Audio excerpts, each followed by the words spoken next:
Welcome back to Rahimiya education. दोस्तों, हमें जिस चीज़ का बहुत ही बेसब्री से इंतज़ार था वो आ चुका है।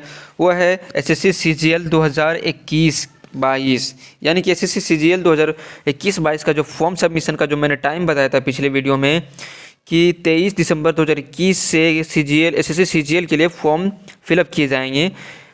लेकिन आज है 25 दिसंबर और मैं थोड़ा सा लेट बता रहा हूँ आपको, इसके लिए क्षमा चाहूँगा। तो इसी टॉपिक पर मैं इस वीडियो में बताऊंगा कि इसमें क्या कब तक इसका डेट रखा गया है, कब इसका एग्ज़ाम होगा, एज लिमिट्स क्या है, क्वालिफिकेशंस के बारे में क्या इसमें बताया गया इस नोटिफिकेशन में। तो इसी टॉपिक पर मैं पूरी इस डिटेल में बताऊंगा इस वीडियो में। तो इस वीडियो को देखने से पहले आप हमारे यूट्यूब चैनल पर अगर आप अभी तक नए हैं और अगर सब्सक्राइब नहीं किया तो सब्सक्राइब करते हुए शिक्षा के कदम बढ़ाएंगे, साथ ही साथ बेल आइकन को प्रेस कर देंगे ताकि मैं डेली जीके क्विज जो कि आपके आने वाले से एग्जाम्स में, चाहे सीजीएल हो, एमटीएस हो, सीजीएल हो, ठीक है, या फिर सीएपीएफ हो, जीडी हो, एसएससी के अंदर में कोई भी एग्जाम्स हो, उन तमाम एग्जाम्स में हर साल इस तरह के क्वेश्चंस देखे जाते हैं। उसी से रिलेट करके मैं हर दिन डेली जीके क्विज लेकर के आ रहा हूँ आपके लिए, ताकि आपका जीके एकदम अच्छा हो जाए, गुड हो जाए, एक्सेलेंट हो जाए दोस्तों।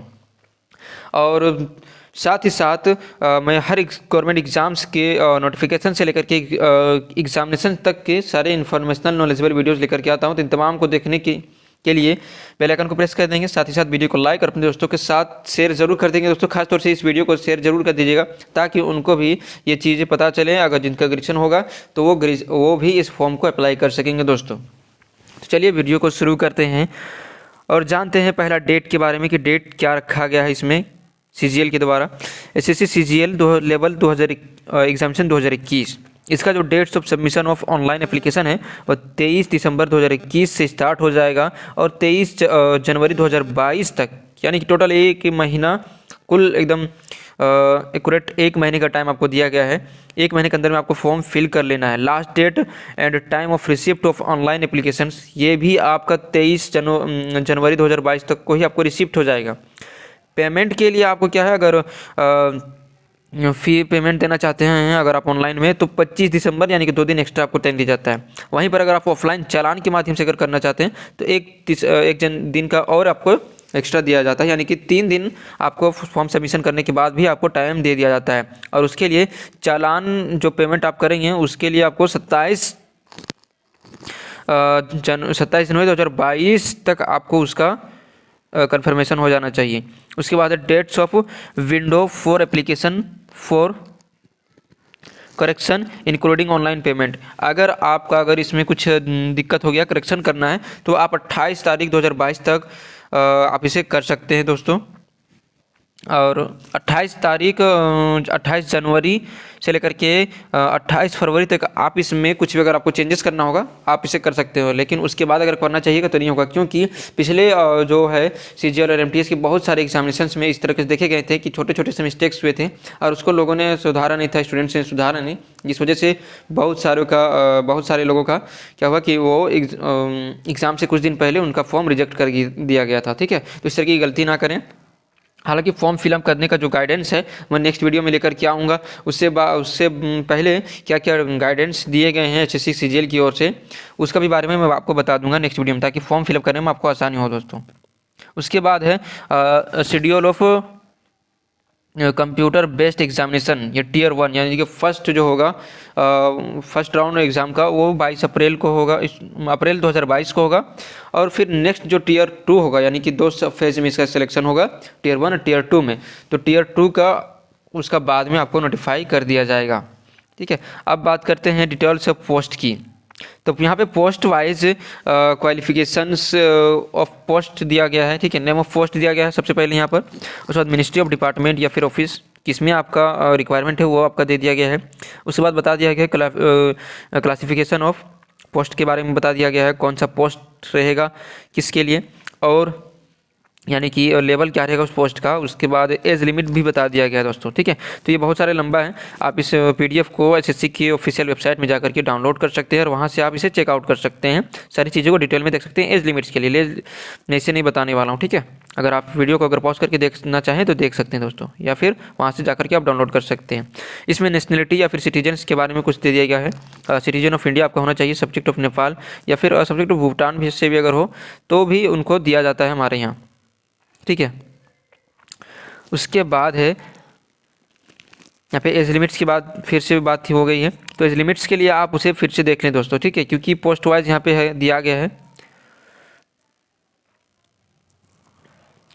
अब यहाँ पे बात करते हैं एज रिलैक्सेशन की। बहुत सारा इसमें है एज रिलैक्सेशन, ये बहुत ही इंपॉर्टेंट रोल करता है, क्योंकि जिनका एज क्रॉस हुआ जा रहा है, निकलता जा रहा है, उनके लिए बहुत इंपॉर्टेंट है दोस्तों, ठीक है। तो SC/ST कैटेगरी को जो है 5 साल का रिलैक्सेशन दिया जाएगा, ठीक है। उसके बाद OBC को 3 साल का रिलैक्सेशन दिया जाएगा। PWD या रिजर्व यानी कि जो भी विकलांगता से संबंधित हैं, अनरिजर्व में यानी कि जनरल कैटेगरी से जो आते हैं, PWD से है, ठीक है, विकलांग है, तो उनको 10 साल का दिया जाएगा रिलैक्सेशन। अगर OBC से हैं तो उनको 13 साल से दिया जाएगा, और SC/ST कैटेगरी से हैं अगर विकलांग तो 15 सालों का रिलैक्सेशन दिया जाएगा।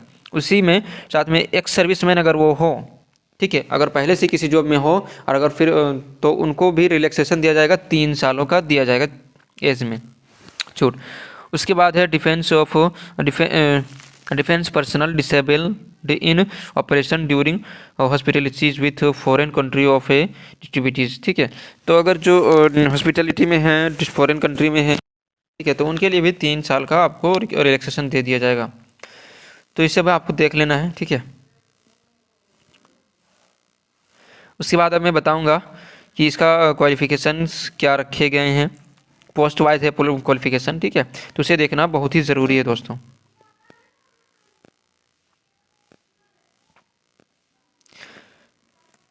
देखिए यहाँ पे अब आ जाएगा इसेंशियल क्वालिफिकेशंस, एजुकेशनल क्वालिफिकेशन होने चाहिए क्या, यानी कि 23 जनवरी 2022 तक आपका वो कंप्लीट हो जाना चाहिए, 2022 तक के, ठीक है।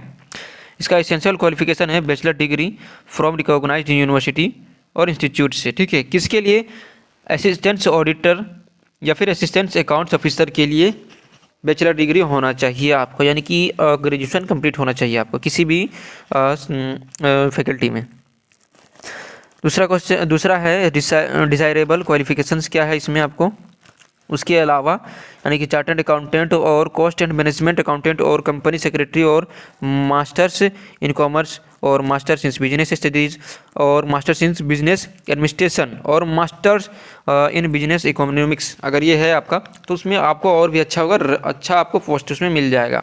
वरना अगर इसमें नहीं है तो थोड़ा सा हो सकता है लेवल आपको कम मिले, आप ये देख लेंगे। लेकिन मैं मेन डिग्री क्वालिफिकेशन को बताते जाऊंगा जो आपके लिए इस एग्ज़ाम को क्वालिफाई करने के लिए मेन है दोस्तों।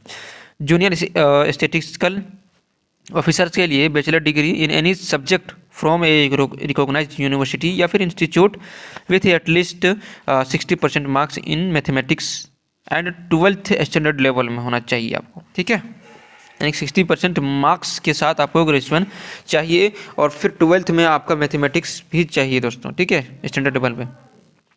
अगला है स्टैटिस्टिकल इन्वेस्टिगेशन ग्रेड 2 के लिए आपको इसमें भी बैचलर डिग्री चाहिए किसी भी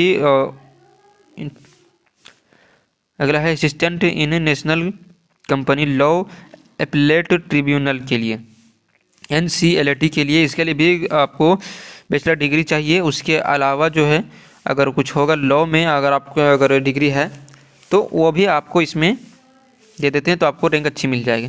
रिसर्च असिस्टेंट्स इन नेशनल ह्यूमन राइट्स कमीशंस के लिए आपको भी इसमें बैचलर डिग्री चाहिए ही चाहिए, ठीक है। उसके अलावा जो आपको यहाँ पे वीडियो में देख रहे हैं वो अगर डिग्री है आपके पास तो आप दे सकते हैं। एंड ऑल अदर पोस्ट के लिए बैचलर डिग्री ए रिकॉग्नाइज्ड यूनिवर्सिटी और इक्विवेलेंट, यानी कि किसी भी अच्छे रिकॉग्नाइज्ड यूनिवर्सिटी से आपके बैचलर डिग्री होना चाहिए, फिर उसके इक्विवेलेंट डिग्री होना चाहिए। जैसे कि इंजीनियरिंग में भी बहुत सारे बैचलर डिग्री प्रोवाइड करते हैं वो, ठीक है, ग्रेजुएशन इक्विवेलेंट में, तो वो आप उसे भी दे सकते हैं दोस्तों, ठीक है। अब इसे हाउ टू अप्लाई कैसे करना है इसे मैं नेक्स्ट वीडियो में बता दूंगा। फिलहाल मैं कुछ इसमें भी बता देता हूँ कि इसमें अप्लाई करने के लिए आपका जो फोटोग्राफ होना चाहिए, यानी कि फ़ोटो वो स्कैन्ड होना चाहिए, यानी कि स्कैन किया हुआ, और ये JPEG फॉर्मेट में 20 KB से 50 KB तक का होना चाहिए, ठीक है। और इस फोटो में क्या है कि कोई भी तरह का किसी भी तरह का कोई भी आपका स्टाइलिश वाला फ़ोटो नहीं चलेगा, ठीक है, आपका एकदम सिंपल स्टूडेंट वाला फ़ोटो चलेगा, ठीक है।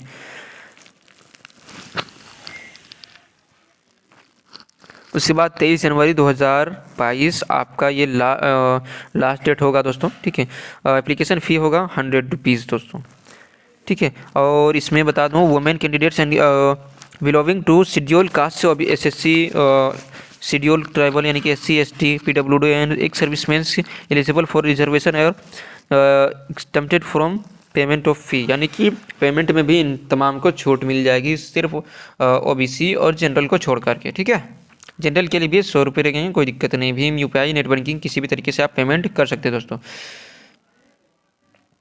और क्या है उसमें भी देख सकते हैं, ठीक है। करेक्शन के बारे में तो मैंने बता दिया था कि 28 जनवरी से लेकर के 1 फरवरी तक आप इसे करेक्शन करवा सकते हैं दोस्तों, ठीक है। अब उसमें क्या है, एक चीज़ और देखिए, the commission will levy a uniform correction charge 200 for making correction resubmission modified या कंसेप्ट। अगर आप देखिए, अगर किसी तरीके से कोई गलती होता है ना, तो उसके लिए आपको चार्ज किए जाएंगे दोस्तों, ठीक है। अगर यूनिफॉर्म करेक्शंस में आपको 200 रुपये ले जाएंगे, लेकिन अगर वहीं अगर एप्लीकेशंस में अगर किसी तरह का कोई अगर दिक्कत है, आपका बाद में आप चेंजिंग करना चाहेंगे सबमिशन पेमेंट के बाद, तो आपको 500 रुपये का अलग से फिर चार्ज भी देना पड़ जाएगा दोस्तों, ठीक है। तो इसलिए केयरफुली आप वो फॉर्म को अप्लाई करेंगे, ठीक है। उसके लिए मैं एक अलग से गाइडेंस लेकर के आऊँगा, उसके बाद आप भर लीजिएगा, आसानी से आप उसे भर सकते हैं दोस्तों, ठीक है। अब यहाँ पे भी दिया गया है centre of examination. Centre of examination तो आपको आपके ही नियरेस्ट में मिल जाते हैं SSC में, उसी के लिए कोई दिक्कत नहीं दोस्तों, ठीक है। तो वीडियो को अपने दोस्तों के साथ जरूर शेयर कर देंगे दोस्तों, ताकि उनको भी मिल जाए। एग्जामिनेशन के पैटर्न के बारे में थोड़ा सा बता दूँ, यहाँ पर दिया गया है। तो जनरल इंटेलिजेंस एंड रीजनिंग से आपको 25 क्वेश्चन रहेंगे और 50 मार्क्स के रहेंगे ये टोटल, ठीक है। जनरल अवेयरनेस के लिए आपका ये 25 क्वेश्चन रहेगा, 50 मार्क्स। क्वांटिटेटिव एप्टीट्यूड्स के लिए, ठीक है, यानी कि मैथमेटिक्स के लिए आपको इसमें 25 मार्क्स रहेंगे 50 नंबर के लिए। इंग्लिश कम्प्रीहेंशन रहेगा, यानी कि इंग्लिश से बहुत सारे जो चैप्टर्स हैं कम्प्रीहेंशन के अलावा भी, उससे भी 25 क्वेश्चन रहेंगे और 50 नंबर के रहेंगे। टोटल इसमें 100 क्वेश्चन रहेंगे 200 मार्क्स के लिए। टीयर 1 के लिए जो है आपका 1 घंटे का ही टाइम रहेगा आपको। अगर उसमें अगर डिसेबिलिटी अगर है, ठीक है, विकलांगता है, इससे संबंधित है, तो आपको उसमें अलग से थोड़ा सा टाइम आपको दे दिया जाएगा दोस्तों, ठीक है। तो अपने दोस्तों के साथ इस वीडियो को शेयर कर देंगे, ताकि उनको भी ये जानकारी मिल जाए। साथ ही साथ वीडियो को लाइक और शेयर कर दीजिएगा दोस्तों के साथ। और अभी तक अपनी सब्सक्राइब नहीं की तो सब्सक्राइब कर लें और बेल आइकन को प्रेस कर देंगे।